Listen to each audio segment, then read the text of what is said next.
Now, Central Oregon's local alert weather with Chief Meteorologist Bob Shaw. 22 minutes before the hour now on this Friday morning. Severe weather is sweeping the East Coast after pounding the South, leaving behind major damage in its wake. Blaine Alexander reports.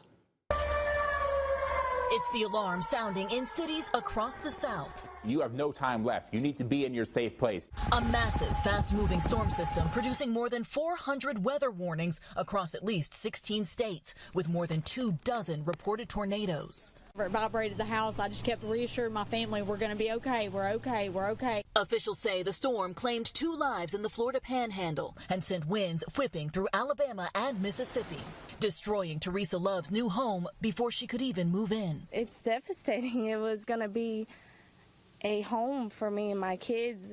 And in parts of Louisiana, still reeling from last week's tornado outbreak, another direct hit. This twisted pile of metal is what's left of the roof here at Tallulah Academy in eastern Louisiana. Typically, this building would have been full of K-12 students. Fortunately, officials canceled classes before the storm blew through.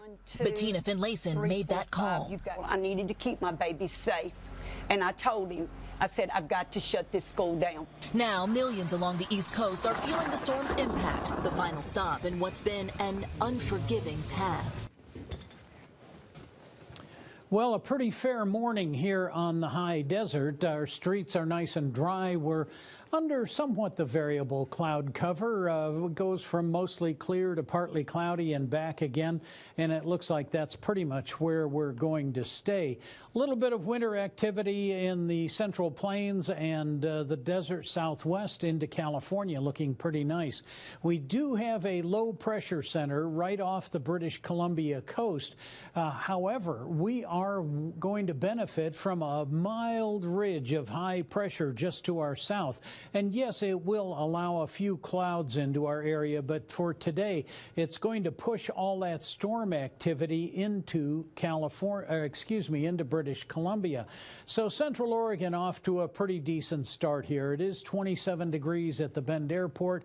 Winds have gone calm. They never really had a lot of wind there. Calm winds at the Redmond Airport as well, where it is 27 degrees.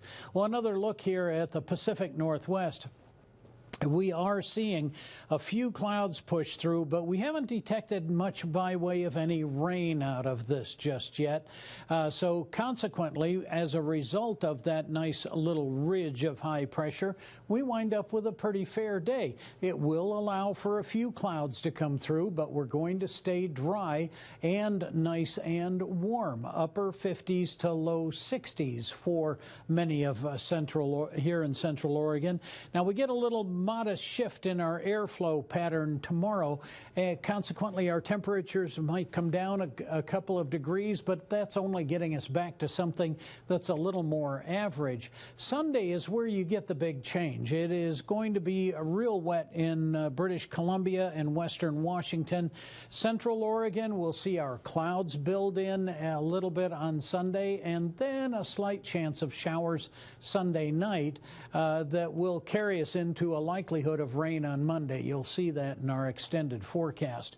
Well, temperatures east of the Cascades in the mid-teens to mid-20s for most of the area. Central Oregon scattered through the 20s to get the morning started. It is 30 degrees in Warm Springs. Not a great deal of wind this morning. We are not going to see a lot either. Over the course of the day, you'll see this general southerly flow shift and become a little more westerly and northwesterly through the afternoon, but it just never picks up a great deal. 5 to 10 miles an hour for most, with only a couple of spots that see wind a little bit higher. Well, a very pleasant weekend ahead. Those thickening clouds on Sunday will give us a chance of some rain overnight Sunday night. That'll turn into a likelihood of rain, about a 70% chance on Monday all day. In fact, we'll get into Monday night. You'll see our temperatures dropping down to freezing and a little below. So we may see a mixed shower or two, but this will break up on Tuesday. We are left with some cold air Tuesday and then a warming trend that just skyrockets us into the low 70s by the time we get to Thursday.